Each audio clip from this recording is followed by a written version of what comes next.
사도행전 8장 29절로 39절의 말씀을 본문으로 해서 주님의 이름과 눈과 마음이 항상 머무르는 곳 교회, 이와 같은 제목으로 은혜를 나누겠습니다. 우리 한번 따라 하시겠습니다. 주님의 이름과 눈과 마음이 항상 머무르는 곳 교회. 교회는 왜 귀중하냐? 주님의 이름이 이곳에 있어요. 주님의 눈이 이곳에 있어요. 주님의 마음이 여기에 있어요. 그래서 교회가 귀한 거예요. 근데 여러분, 지금 우리가 기도했던 것처럼 코로나19 확산 예방을 위해서 사회적 거리두기, 그래서 교회가 영상으로 예배를 대체하라, 되도록 모이지 마라. 그래서 많은 교회가 문을 닫았습니다.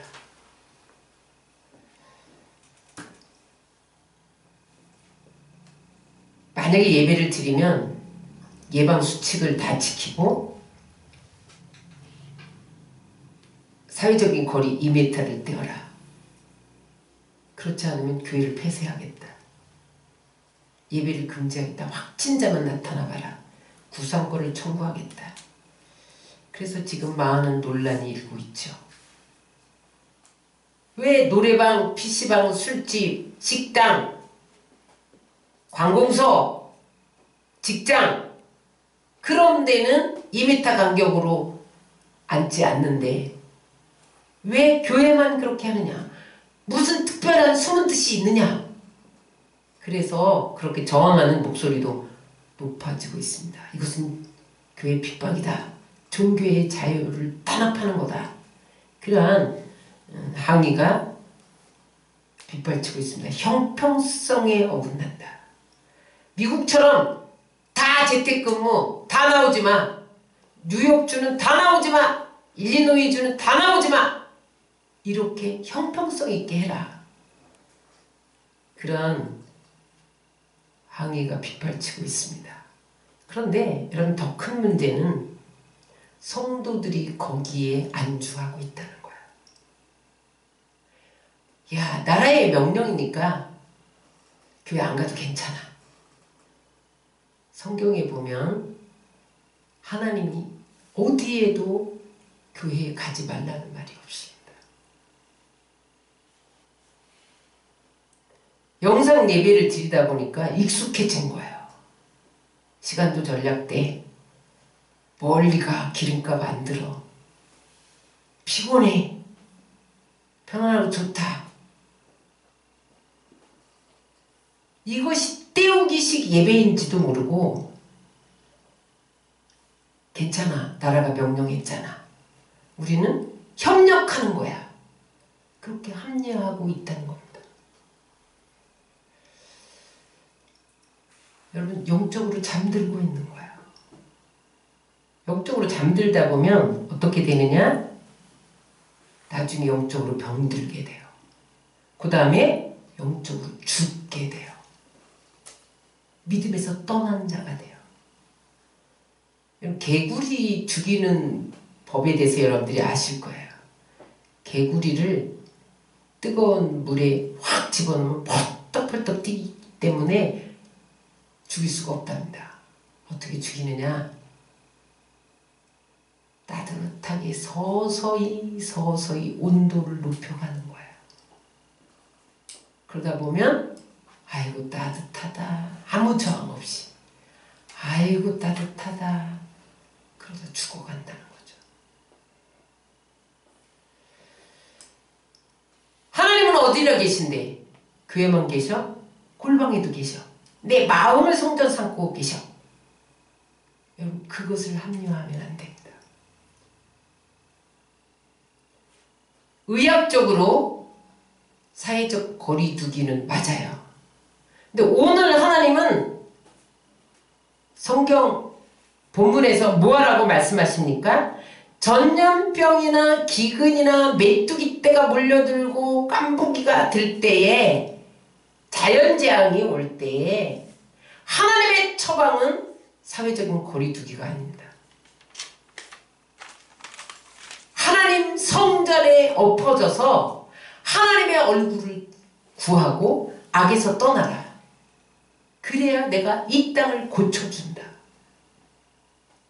왜냐하면 왜 하나님 성전으로 나와야 되냐? 그곳에 내 이름과 눈과 마음을 두었기 때문이다. 여러분, 하나님은 어디나 계셔요. 그러나 하나님이 특별히 택한 곳이 있어요. 그곳이 교회입니다. 항상 마음을 두고 항상 눈을 두고 귀를 두신 곳이 있어요. 그곳이 교회입니다. 오늘 교회가 어떤 곳이기에 어떠한 재앙도 전염병도 다 떠나가게 되느냐? 교회 안에서 기도하기만 하면. 첫 번째, 따라하시겠습니다. 하나님의 이름과 눈과 마음이 항상 교회에 있기 때문이다. 7장 12절로 16절을 다시 한번 천천히 역대하 7장 12절 16절을 다 같이 읽겠습니다. 밤에 여호와께서 솔로몬에게 나타나사 그에게 이르시되 내가 이미 내 기도를 듣고 이곳을 택하여 내가 제사하는 성전으로 삼았으니 하나님이 솔로몬 성전을 택하셨다는 거예요. 그래서 그곳에서 제사하면 어떻게 되냐? 13절 시작. 혹 내가 하늘을 닫고 비를 내리지 아니하거나 혹 메뚜기들에게 토산을 먹게 하거나 혹 전염병이 내 백성 가운데 유행하게 할 때에 내 이름으로 일컫는 내 백성이 그들의 악한 길에서 떠나 스스로 낮추고 기도하여 내 얼굴을 찾으면 내가 하늘에서 듣고 그들의 죄를 사하고 그들의 땅을 고칠지라. 이 기도는요, 솔로몬이 7년 동안 하나님의 성전을 지었어요. 준비는 아버지 다윗이 다 해줬죠. 그래서 이제 7년 동안 지어서 하나님 앞에 봉헌하는 날 꿈에 나타나셨어요. 꿈에 나타나셔서 이 성전에 내 이름과 내 눈과 내 마음이 항상 여기에 있으리라. 그렇게 약속해 주셨어요.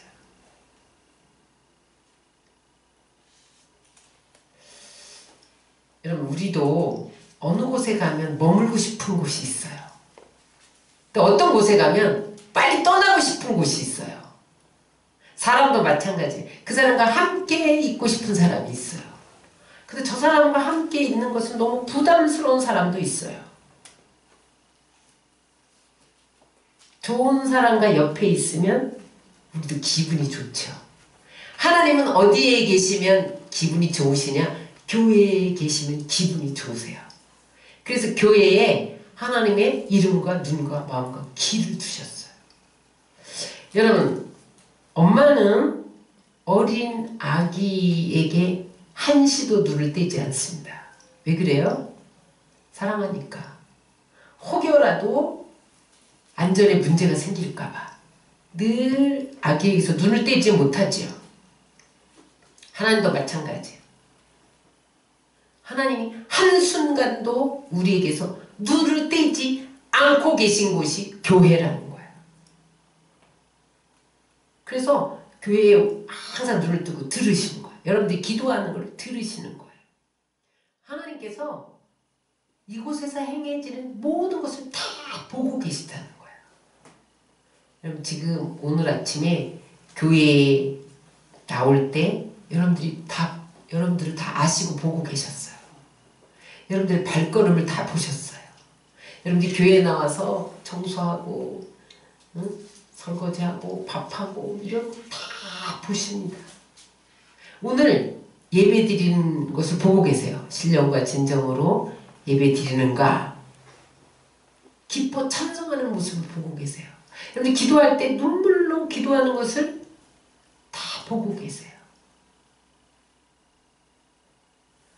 실제로 여러분 시스기야 왕이 아수르 사네립 왕이 쳐들어왔어요.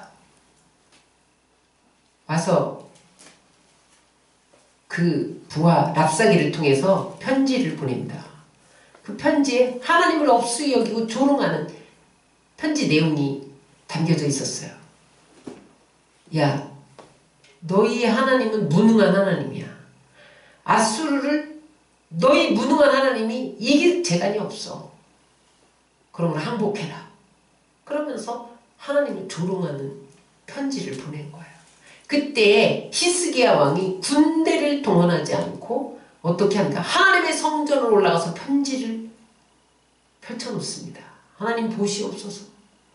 이들이 하나님을 없이 여기고 조롱합니다. 하나님 어찌하시렵니까? 밤새 매달려 성전에서 기도했다. 그런데 아침에 새벽이 됐어요. 나가보니까 사네립 군사 아수르 군대 18만 5천 명이 송장이 되어 있는 거예요. 하나님께서 성전에서 밤이 맞도록 편지를 펼쳐놓고 기도하는 기도를 들으신 것을 믿으시기 바랍니다. 하나님의 성전에 눈과 귀가 하나님의 마음이 있기 때문에 그래요. 어떤 과부가 성전에 나가서 헌금을 했는데 두렛돈밖에 없는 거예요. 근데 이게 오늘 생활비 전체예요. 이거 내면 오늘 먹을 게 없어요. 근데 두렛돈 이거 너무 부끄럽다. 몰래 가서 땡그랑 그렇게 놓고 막 도망갔어요. 부자들이 와서 많은 돈을 자랑하면서 땡그렁 땡그렁 막 헌금을 했어요. 하나님 다 보고 계셨어요. 예수님이 저 과부의 두렛돈이 저 부자들이 한 것보다 더 크다. 그렇게 말씀하셨어요. 하나님 다 보시는 거예요. 부자들에게 땡그렁 땡그렁 큰 것을 드리는 것은 일부예요. 그러나 이 과부의 두렛돈은 작은 엽전 2개였지만 생활비의 전부였다는 거예요. 하나님이 그것을 보시고 저 부자들 것보다 더 크다라고 인정해 주셨다는 거예요. 하나님 다 보고 계십니다. 여러분들이 지금 이 성전에서 행하는 것, 말하는 것, 기도하는 것 다 보고 계세요.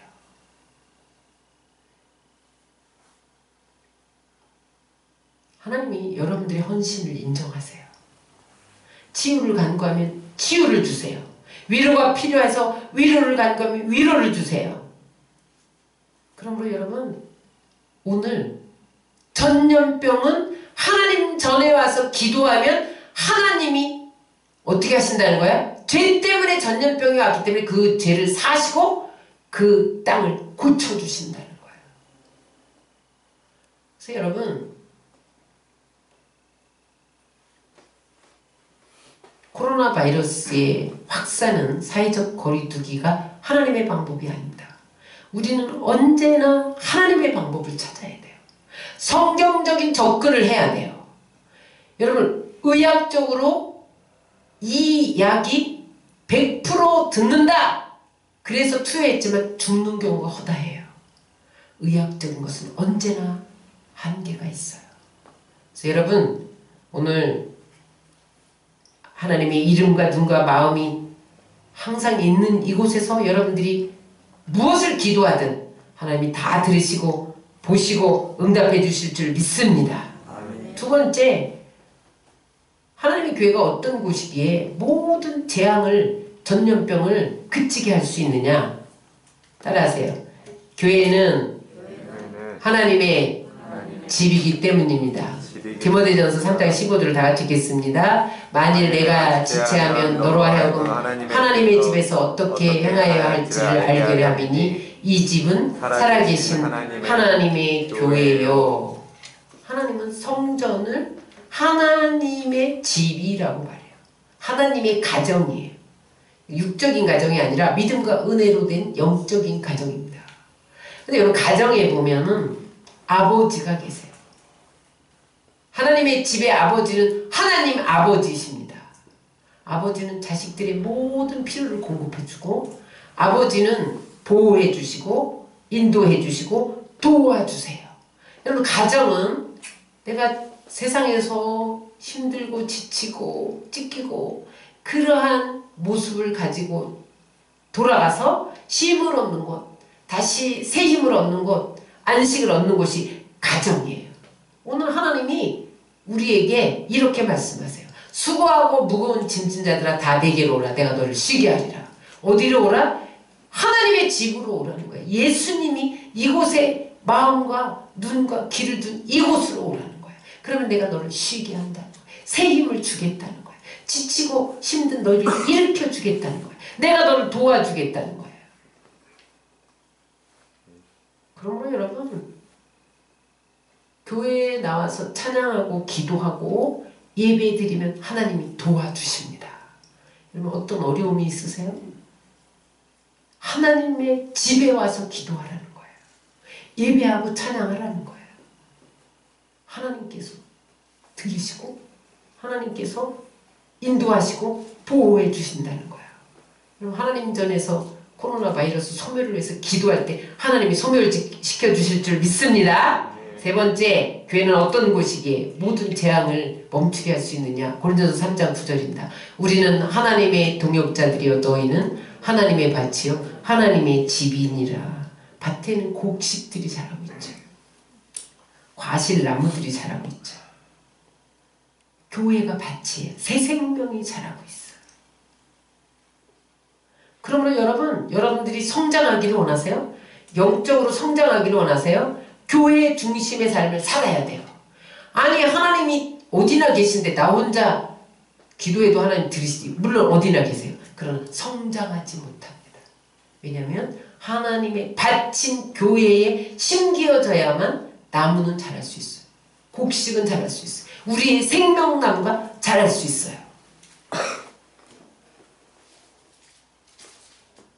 여러분, 물가에 심기운 나무는 어떤 가뭄에도 잎이 푸르고 총총합니다. 열매를 맺습니다. 마찬가지예요. 하나님의 밭에 심겨진 나무는 가뭄이나 기근이나 전염병으로 타지 않습니다. 여러분, 왜 두려워하세요? 하나님의 집에 엎어져서 기도하는데 왜 두려워하세요? 왜 교회에 가면 코로나 바이러스가 감염된다고 생각하세요? 이것은 사탄의 전략입니다. 하나님의 집이 생명을 자라게 하는 밭인데 하나님의 눈과 귀와 마음이 이곳에 있는데 하나님이 그것을 못 지키시겠어요? 밭을 떠나서 나무는 열매 맺을 수 없습니다. 홀로 열매 맺을 수 없습니다. 교회는 하나님이 밭입니다. 세 번째, 왜 교회에 오면 전염병이 떠나고 땅이 굳혀지는 역사가 일어나느냐? 따라 하시겠습니다. 교회는 그리스도의 몸이기 때문에 그렇습니다. 그리스도의 몸이기 때문입니다.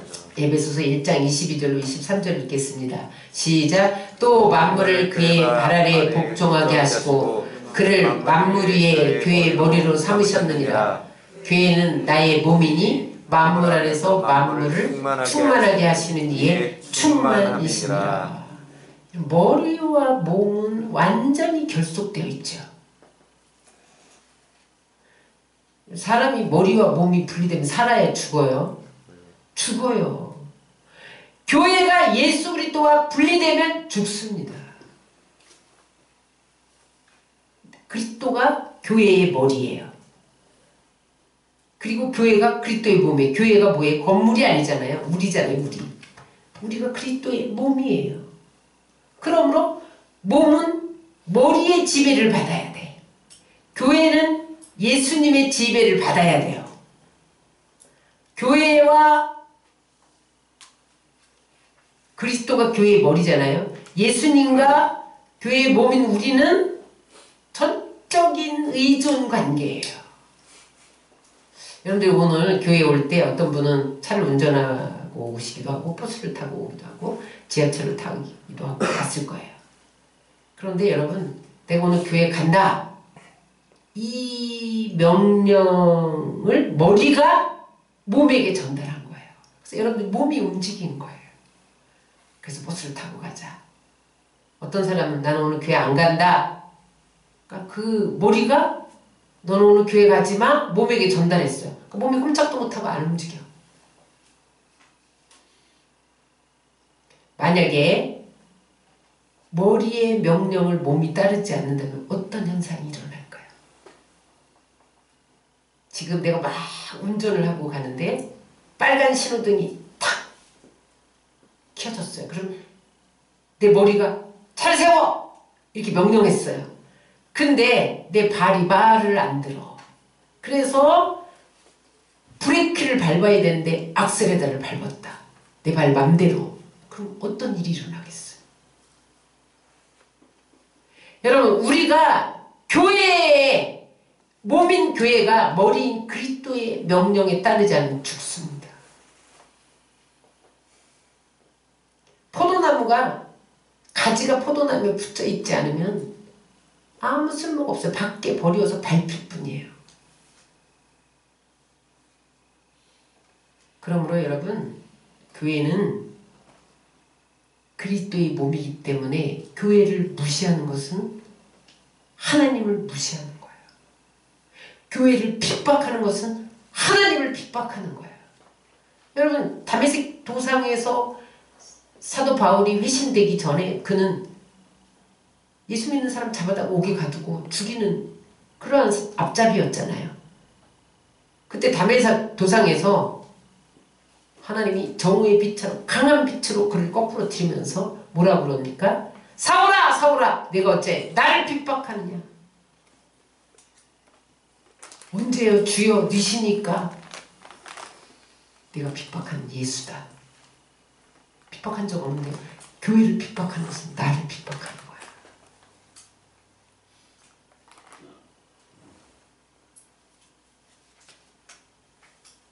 여러분, 교회의 몸을 소중히 여겨야 돼요. 교회를 사랑해야 돼요. 그럼 하나님이 우리를 사랑하시고 하나님이 우리를 소중히 여겨주세요.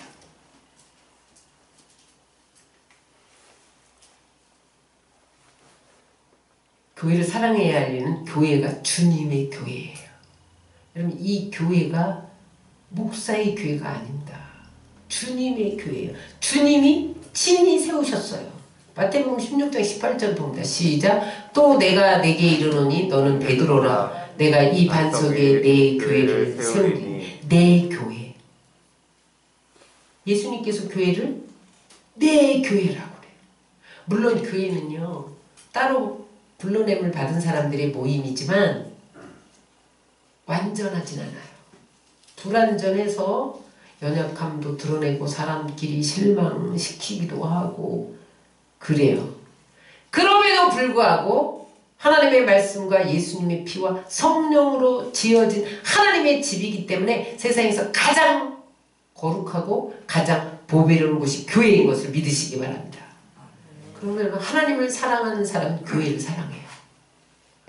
나는 하나님만 사랑해 교회는 안 사랑해. 그건 있을 수가 없는 거예요. 하나님을 사랑하는 모습은 교회를 사랑하는 모습으로 나타납니다. 하나님을 사랑하는 사람은 교회 중심의 삶을 살 수밖에 없어요.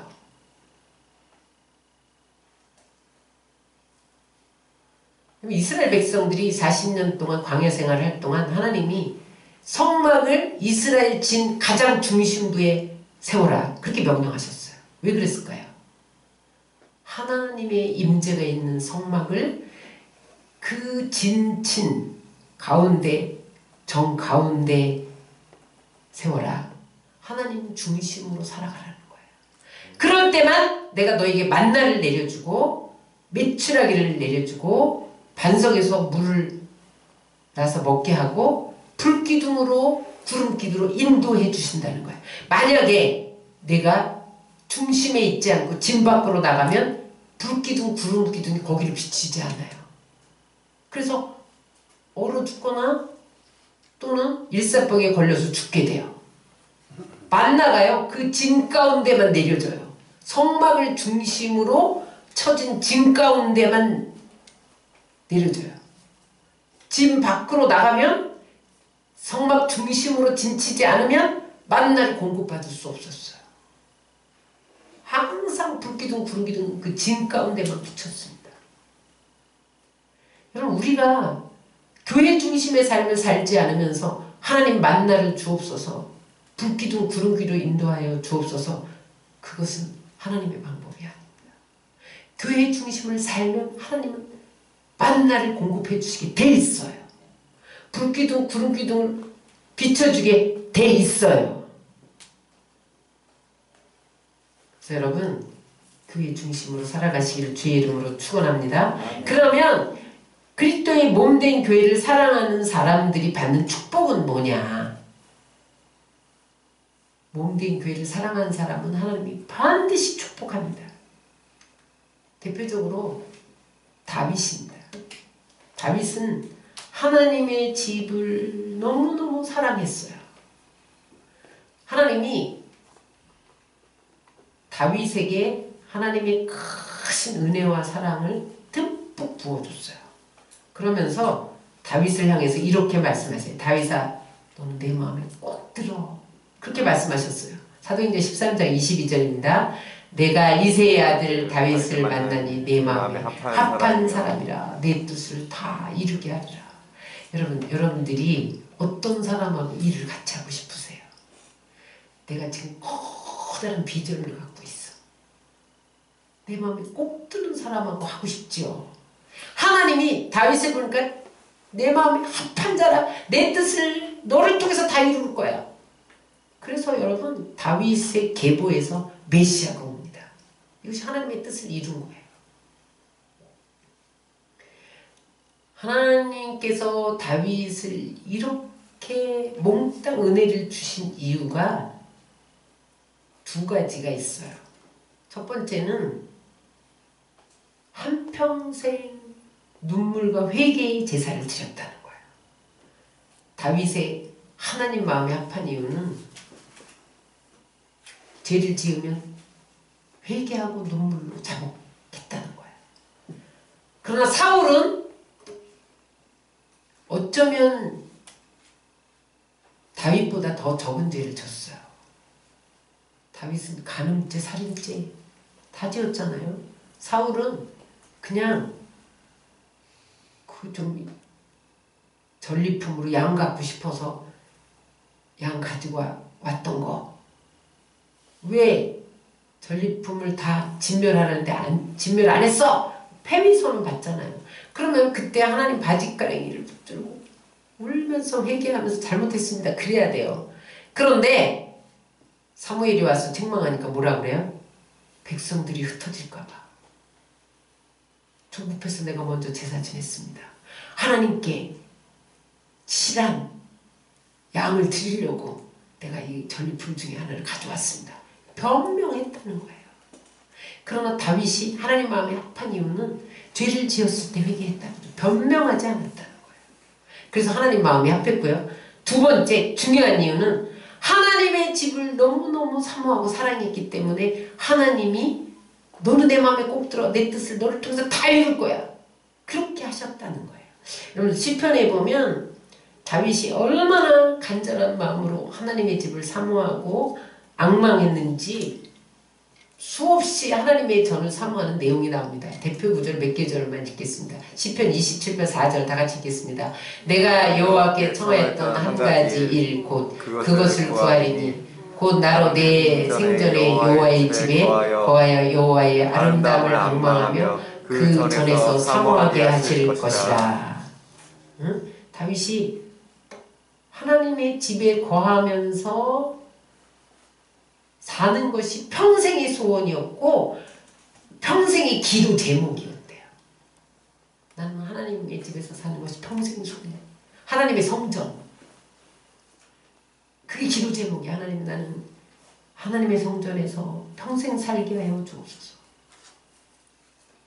여기도 순복음교회 가면 초원 아파트가 옆에 있잖아요. 근데 어떤 권사님이 강남에서 잘 사는데 초원 아파트로 이사를 오셨어요. 그래서 아유 권사님 왜 여기로 이사 오셨어요? 아주 오래됐잖아요.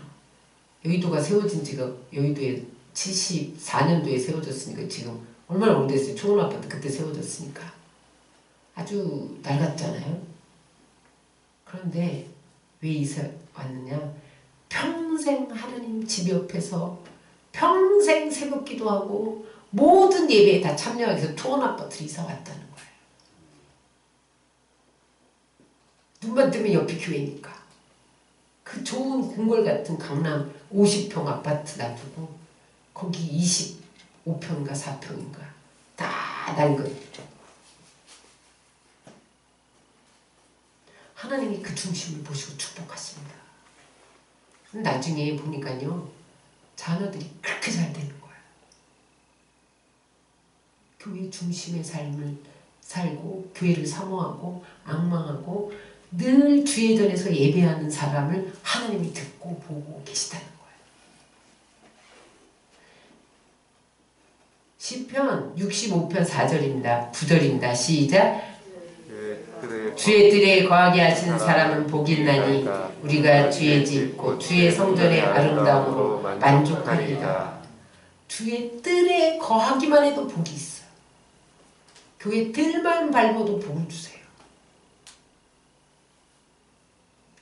84편 1절로 4절입니다. 만군의 여호와여 주의 장막이 어찌 그리 사랑스러운지요. 내 영혼이 여호와의 궁전을 사모하여 생각하며 내 마음과 육체가 생존하신 하나님께 부르짖나이다. 주의 궁정에서 한날이 다른 곳에서 첫날보다 나은즉 악인의 장막의 거함보다 내 하나님 문지기로 있는 것이 좋사오니. 이게 다윗의 솔직한 고백이었어요. 내가 궁정에서 하루 사는 것보다 첫날 사는 것보다 하나님 문지기로 있는 것이 좋다. 그렇게 하나님의 집을 사모하고 사랑했어요. 그랬더니 하나님이 그를 하나님의 뜻을 이루는데 사용하신 것을 믿으시기 바랍니다. 시편 42편 4절에 다윗이 쫓길 때에 이 주의를 성수하지 못하는 애타는 마음을 이렇게 노래했어요. 다 같이 읽겠습니다. 내가 전에 성의를 지키는 무리와 동행하여 기쁨과 찬송의 소리를 바라며 저희를 하나님의 집으로 인도하였더니 이제 이 일을 기억하고 내 마음이 상하는도다. 대적들이 사울이 3천 군사를 풀어서 다윗을 추적해 죽이려고. 그러니까 10년 동안 쫓겼죠. 그러니까 예배를 못 드리는 거예요. 내가 그때 가족들과 함께 예배 드릴 때, 또 친구들과 예배 드릴 때, 깊은 찬송을 바랄 때, 그때가 너무너무 사모돼서 내 마음이 아프다. 그렇게 주의전을 사모해서 10년 동안. 압살롬이 자기 아버지를 죽이려고 구테타를 일으키고 그 왕위를 빼앗으려고 구테타를 일으킬 때 쫓기면서 그가 이런 고백을 했죠. 그때 사람들과 함께 예배 드렸을 때가 얼마나 좋으냐. 이 적들로 인해서 지금 내가 성전에 가고 싶어도 못 가니 너무 가슴이 아프다. 탐험했다는 거예요. 여러분, 다윗처럼 여러분들이 하나님의 교회를 사랑하십니까? 여러분, 만약에 몸이 아파서 오늘 주일을 못 나왔어요. 그러면 안타까운 심정이 돼야 돼요. 내가 성전에 가서 찬양하고 예배해야 되는데 아유, 영상으로 드리면 돼. 하나님을 사랑하지 않는 거예요.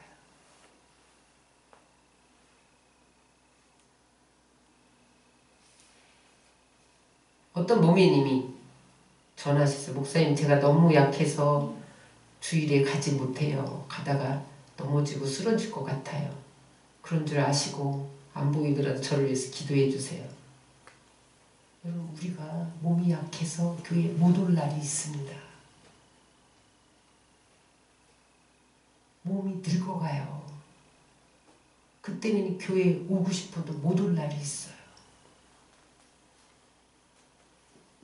여러분, 어떤 전쟁이 일어나고 지진이 일어나고 이렇게 전염병이 일어나면 여러분, 교회 가고 싶어도 못 오잖아요. 다윗처럼 하나님 전에서의 궁전에서의 첫날이 하나님 집에 한날보다 낫지 않다. 나는 교회에 문지기로 있는 것이 좋다. 이런 하나님의 전을 사모하는 여러분들 마음 돼서 하나님을 사랑하시기를 주의 이름으로 축원합니다. 아멘. 부모에게 가장 효도하는 건 뭐예요? 용돈 드리는 거예요? 맛있는 식사 사드리는 거예요? 아니면 과일 사들고 가는 거예요? 얼굴 보여드리는 거예요. 지방에서 날마다 전화만 해도 좋아하시는데 추석 명절을 부모님들이 왜 기다려요? 자식 보고 싶어서 기다리는 거예요. 뭐 또 캐먹고 그래서 기다리세요? 멀리 떨어진 자식이 오니까 명절을 기다리는 거야. 그런데 그 자식이 아유 어머니 나 바빠요. 용돈 보내드릴게요. 그거 기뻐하지 않습니다. 얼굴 보여줘야 돼요. 여러분 하나님 아버지의 마음이 그래요. 여러분들을 보고 싶은 거예요. 신령과 진정으로 예배하는 모습을 보고 싶은 거예요. 하나님이 여러분들에게 돈이 없어서 헌금 내라고 하겠습니까? 응? 여러분들이 헌금을 받으시려고 교회에 오라고 하겠습니까? 여러분들 보고 싶은 거예요. 하나님은 신령과 진리로 예배하는 자를 찾으신다고 그랬어요. 안 보이면 하나님께서 찾으세요. 보여드리세요. 일주일 동안 잊고 있다가 얼굴 삐쭉 내밀고 가지 마시고 1년 내 멀리 있다가 설날 와서 얼굴 삐쭉 내밀고 저 바쁘니까 갈게요. 이러고 가지 마시고 자주 부모님을 찾아뵈세요. 그게 효도입니다. 여러분 하나님의 집을 사모하고 사랑하는 마음이 간절하면 하나님이 모든 것 채워주시고요. 하나님을 향하여 교회를 향하여 아까운 것이 없어요. 다윗이 그렇게 하나님의 전을 사모하고 나중에 성전 건축 준비를 하는데 그것이 왕궁의 돈으로 하지 않았다는 거예요. 성경은 분명히 개인 소유를 모두 바쳐서 성전 건축 준비를 했다는 거예요. 역대상 29장 2절로 4절입니다. 다 같이 읽겠습니다. 시작. 내가 이미 내 하나님의 전을 위하여 힘을 다하여 예비하였나니 금과 은과 녹과 철과 나무며 또 만호와 박을보석과 꾸밀보석과 채석과 다른 보석들과 화반석이 매우 많으며 성전을 위하여 예비한 모든 것 위에도 내 마음에 내 하나님의 전을 사모함으로 나의 사유의 금, 은으로 내 하나님의 전을 위하여 드렸노니 곧 오빌의 금 3,000달란트와 천은 7,000달란트라. 내 마음에 내 하나님의 전을 사모함으로 나의 사유의 금은으로 내 하나님의 전을 위하여 드렸노니. 사유, 자기 개인 것으로. 나는 왕이기 때문에 성전을 준비한 게 아니야. 자기 사유를 다 털었다는 거예요. 그래서 여러분 어디까지 축복을 받습니까? 예수님을 가리켜 다윗의 자손이라고 그래요. 하나님이 다윗의 자손이야. 예수님이 하나님이잖아요. 그러한 대단한 축복을 받습니다. 예수님이 다윗의 자손이야. 이보다 더 큰 만왕의 왕이 다윗의 자손이에요. 다윗의 이름이 그렇게 높아졌다는 거예요. 여러분 하나님의 전을 사모하고 하나님의 전을 사랑하면 하나님이 하나님만큼 높여주시는 거예요. 이 위대한 축복을 받으시기를 주의 이름으로 축원합니다. 두 번째, 하나님의 전을 사모해서 복받은 사람 한나가 있어요.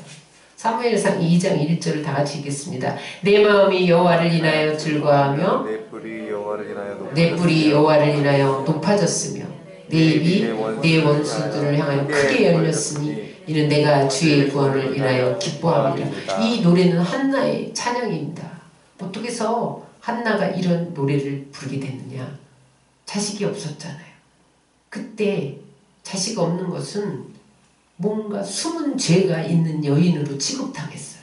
그것도 괴로운데 첫 분인나가 아들을 낳고 계속해서 안방을 내놓으라고 투기하는 거죠. 그러니까 그때에 한나가 택하는 곳이 여호와의 집입니다. 하나님의 전에 올라가서 술 취한 듯 성령에 취해서 입술만 들썩이며 하나님 앞에 기도해요. 그것을 인큐베이터 기도라고 하는데 지성소 기도라는 거예요. 그렇게 기도했더니 하나님이 그 기도를 들으시고 사무엘을 주신 것을 믿으시기 바랍니다. 사무엘의 이름 뜻이 뭐예요? 기도를 들으셨다. 그래서 사무엘을 주셨어요. 그 사무엘을 주신 것을 인하여 기뻐하면서 그가 사무엘상 2장 1절 우리가 오늘 읽은 이 찬양을 부른다. 하나님이 내가 여호와의 전에서 기도했더니 하나님이 나를 내 뿔을 높아지게 하셨다. 하나님 앞에 기도하면 하나님이 뿔은 권세를 말해요. 여러분 권세가 높아져요. 여러분 신분이 상승돼요. 하나님 전을 사모하고 사랑하고 하나님 앞에 엎어져 기도하면 여러분 신분 상승시켜줘요. 응? 하나님이 나를 구원하셨다는 거예요. 이 어려움에서 나를 건지셨다는 거예요. 그래서 내가 기뻐하노라 그러면서 즐거워하는 찬송입니다. 한나는 하나님 집에 올라가서 복받은 사람이고 사무엘을 얻었고, 그런데 또한 한나는 사무엘을 성전에서 키웁니다. 젖된 후부터 그가 서원하여서 나시린으로 드리죠. 그래서 사무엘도 하나님 전에서 자라나요. 그랬더니 그때 이상이 없던 때에 사무엘아 사무엘아 하나님이 음성을 들려주십니다. 이상을 보여주십니다. 그래서 사무엘이 선지자예요, 제사장이요, 사사로, 여러분 이 직분을 맡은 자는 예수님밖에 없어요. 근데 하나님이 성전에 엎어져서 성전을 사모하며 성전 중심의 삶을 사니까 하나님이 사사, 제사장, 선지자 직분을 다 맡겨요. 그래서 그 암흑시대에 어둠을 밝히는 그런 하나님의 사람으로 사용되어집니다. 어릴 때부터 하나님이 집에서 키웠더니 하나님이 높이셨다는 거예요. 여러분 우리 교회에 은혜하고 정우가 있는데 얘네들이요 새벽 기도를 따라 나와요. 근데 엄마가 가자 그래서 나오는 게 아니에요. 엄마를 깨워요. 새벽 기도 가자고. 그럼 엄마가 안 가면 왜 안 갔냐고 운대요. 빨리 가자고. 응? 오늘도 새벽같이 따라 나왔어요. 정우는 기침해서 못 왔고.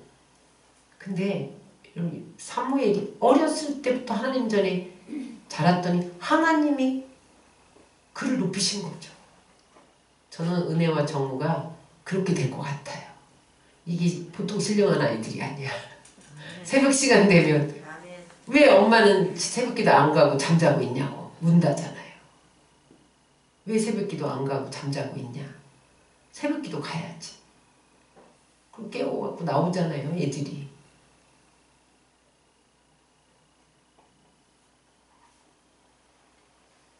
하나님의 사랑과 은혜를 받으려면 교회를 사랑하는 사람이 되어야 돼요.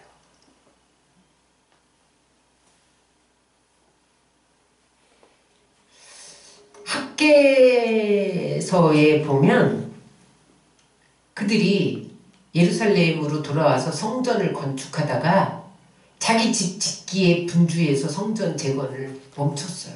근데 온 나라에 기근이 들었어요. 그래서 양식이 떨어져서 굶게 생긴 거예요. 그때 학개 선지자를 통해서 하나님이 뭐라고 책망하시냐면 학개서 1장 9절입니다. 이것이 무슨 연고뇨 내 집은 황무했을 때 너희는 각각 자기 집에 빨랐습니다. 이 기근이 왜 왔느냐는 거야. 응? 내 집, 하나님의 집은 건축하다가 내버려 놓고 너 먹고 너 잘 살라고 네 집 짓기에 응? 바빴다 이 말이에요. 그래서 내가 기근을 보냈다는 거. 여러분 집보다 교회를 더 귀히 여겨야 됩니다.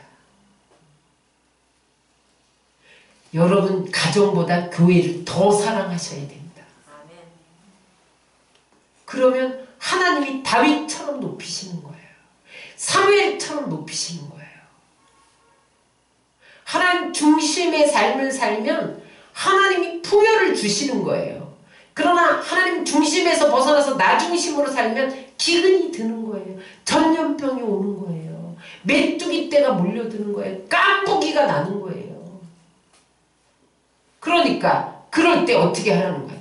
돌아오라는 거예요. 하나님 전에 와서 엎어져서 회개하고 돌아오면 내가 다시 회복시켜 주신다는 거예요. 코로나 바이러스의 소멸은 교회가 정답인 것을 믿으시기 바랍니다. 말씀 마무리합니다. 교회는 하나님의 이름과 눈과 귀와 마음을 둔 곳이기 때문에 어떤 문제도 해결할 수 있어요. 왜냐하면 하나님이 전능하시기 때문에 못할 일이 없잖아요. 코로나 바이러스를 하나님이 제거하지 못하시겠어요, 여러분? 뭔가 이 코로나 바이러스를 제거하지 못할 하나님의 안타까움이 있는 거예요. 교회는 하나님의 집이기 때문에 하나님 집이라는 건 하나님이 사신단 말이에요. 예수님이 성령님이 살아계시는 곳이 교회라는 거예요. 가정을 이루었다는 거예요. 우리를 지도하고 필요를 공급하고 보호하고 인도해 주신다는 거예요. 그런데 이러면 어떤 문제가 해결되지 않겠어요? 교회는 하나님의 밭이기 때문에 교회에 엎어져서 기도하고 말씀 듣고 찬양하고 예배하면 영적으로 성장해서 열매 맺게 돼 있다는 거예요. 교회는 그리스도의 몸입니다. 응? 머리가 그리스도입니다. 우리는 몸입니다. 그리스도께 붙어 있어야지 붙어있지 않으면 죽습니다. 교회 명령에 안 따르면 사고 납니다. 머리가 시키는 대로 해야 돼요. 불순종하면 저주입니다. 순종하면 축복입니다. 머리가 명령하는 대로 따라야지 몸이. 여러분 그렇게 주의 전을 사모하고 사랑함으로 다윗처럼 한나처럼 사무엘처럼 뿔을 높이시는 그 복이 여러분들 가운데 임하시기를 주의 이름으로 축원합니다.